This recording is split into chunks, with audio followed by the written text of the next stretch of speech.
ወይ ስልኬ ይላል ርዕሱ። እኔስ ተይዣለሁ አንድ በሉኝ ሰዎች፣ ጉዴን ልንገራችሁ ፍረዱኝ ሙስሊሞች። በሐላል ገንዘቤ ገዝቼ ያመጣሁት፣ ጊዜን በሙሉ ለሱ የሰጠሁት፣ ከእርሱ ጋር ውዬ አብሬ ያደርኩት፣ የገዛ ሞባይሌ ሆኖብኛል ጠላት።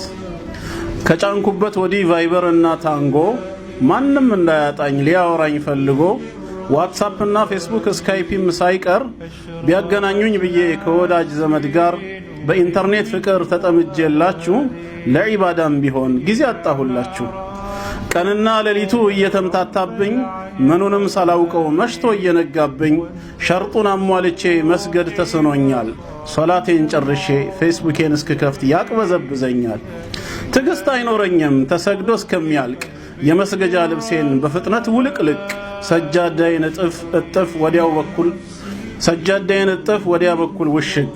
ጀዋሌን አንስቼ ዋትስአፕ ከፍትና በየግሩፑ ላይ ተንደርድሬ ጥልቅልና ከሰላት በኋላ የሚባሉ ዚክሮች ቆየው ከተውኳቸው ምን ተሻለኝ ሰዎች። ስተኛም ስነሳ ስበላም ስጠጣ ስሰራም ስቀመጥ ስገባም ስወጣ አብሮኝ ነው ጀዋሌ አይለኝም ከጄ። ከሰው አላወራ ብዙ ነው ወዳጄ፣ ጓደኛም ትቻለው ዘመድ አልጠጋ። ቀን ለሊቴ ሆኗል ከስልኬ ጋር ማንነቴን ረሳው ኢማኔም ወረደ። በኢንተርኔት ፍቅር ልቤ የተጠመደ ከስልኬ ጋር አልቅሼ ከስልኬ ጋር ስቃለሁ። ታቅፌው ተኝቼ አብሬው ነቃለሁ።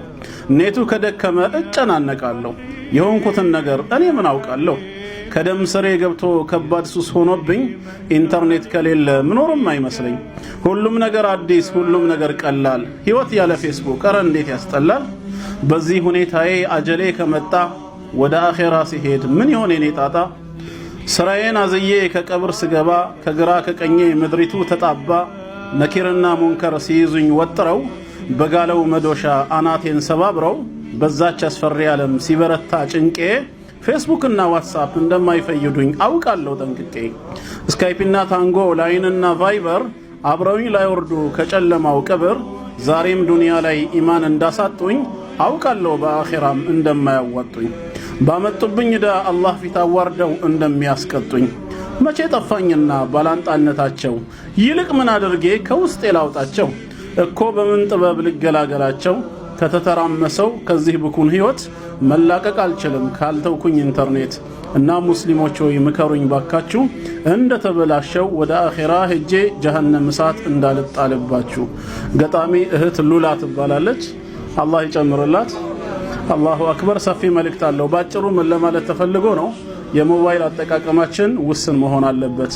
እንደገና ፌስቡክ፣ ዋትስአፕ እና የመሳሰሉት ሶሻል ሚዲያዎች ውስጥ ስንሳተፍ አላህና መልእክተኛውን በሚያስደስት ለኛም በዱንያ በአኺራ በሚጠቅም ነገር ላይ እንጂ ጊዜያችንን መግደል የለብንም። በተለይ ደግሞ ፈርድ የሆኑ ነገሮችን ከመወጣት ቢዚ የሚያደርገን ከሆነ ምናልባትም ሐራም ሊሆን ይችላል።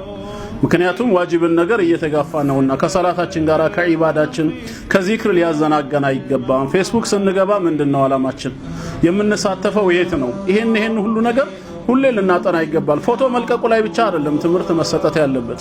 ሴት ልጅ ፎቶዋን በፌስቡክ ላይ እንዴት መልቀቅ አለባት የሚለው ብቻ ሳይሆን ከፎቶ በላይ አቂዳችንን የሚያበላሸውና የሚሸረሽረው የምንሳተፍባቸው ቦታዎች ናቸው። አንደኛ ሹብሃት የሚሰጥባቸው ቦታዎች ላይ መራቅ አለብን። ዲናችንን የሚያስተምሩ ኡስታዞች ወንድም እህቶች ጋር ብቻ ተሳታፊ ነው። ሁለተኛ በኮመንት ከነማን ጋር ነው የምንጻጻፈው የምንጽፈውስ? በተለይ አዲሱ ማሬ እንትን የሚባለው ነገር ከነማ ጋር ነው የሚሆነው? እርስ በርስ እህቶች ተግባቡ ይሆናል፣ ግን አሉ አንዳንድ በመሃል ወንዶችም ይሄን አጋጣሚ ተጠቅመው የሚገቡ ማለት ነው። ያ ነገር እየቀጠለ ወደ ምን ያመራል? አላህና መልእክተኛውን ወደሚያስቆጣ ነገር እንዳንጠቀምበት። ምክንያቱም ሁላችን እንደምናውቀው የቂያም ቀን ላ ተዙላ ቀደመ ዐብድን የውሙል ቂያማ ሐታ ይስአለ ዐን አርበዒን፣ ስለ 4 ነገር ተጠይቀን ምላሽ ሳንሰጥ እግራችን አይንቀሳቀስም። ከዛ አንደኛው ምንድነው? እድሜያችን ነው። ስለዚህ እድሜያችንን በምንድነው የምናጠፋው? ሐታ ይሄንን ዋትስአፕ ከተጠቀምን ፌስቡክ ከተጠቀምን አይቀር ለምን ለራሳችን የሚጠቅመውን ነገር አንጠቀምም?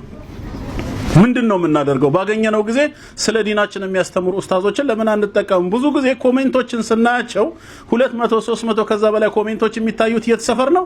ትርርብ ሰፈር ነው። ቀልድ ላይ ነው። ቁርስ የበላችሁን ፖስት ያደረገች እህት ጋር ነው ወይ መንገድ ላይ የገጠማትን እዛ ቦታ ላይ ኮመንት ይበዛል። ቢስሚላህ ብለው ግን የአላህን ቃል የሚያስተምሩ ኡስታዞችና ዳዒዎች ስር ግን ኮመንቱ የተወሰነ ነው። እሱም ጀዛከላህ ነው። በቃ አለቀ። ያልገባው እንዲብራራ ጥያቄ ወይ ሌላ አይደለም። በርግጥ ፌስቡክ የዓሊሞች መሰብሰቢያ ነው ማለት አይደለም። ብዙ ዒልም ይገኛል ማለት ባይቻልም ትምህርት ግን ይገኛል፣ ህይወትን መቀየር ይቻላል።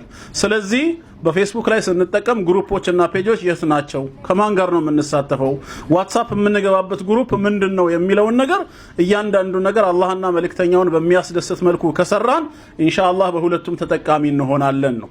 ስለዚህ ያው አጠቃላይ የእህታችን መልእክት ጥንቃቄ እንውሰድ ነው። በጣም ደስ የሚል መልእክት ነው። አላህ ይጨምርላት ለእህታችን። ባላውቃትም የሆነ ዋትስአፕ ግሩፕ ላይ ነው በድምጽ ነው እንደውም ያገኘሁት፣ የዛኔ ወደ ጽሁፍ ቀይሬው ነው የራሴ ፔጅ ላይ የለጠፍኩት። ስለዚህ ኢንሻአላህ አጠቃቀማችን ውስን ይሁን። አላህ ለኸይር ይወፍቀን። ስላደመጣችሁኝ በድጋሚ ጀዛኩሙላሁ ኸይራ። ወሰላሙ አለይኩም ወራህመቱላህ።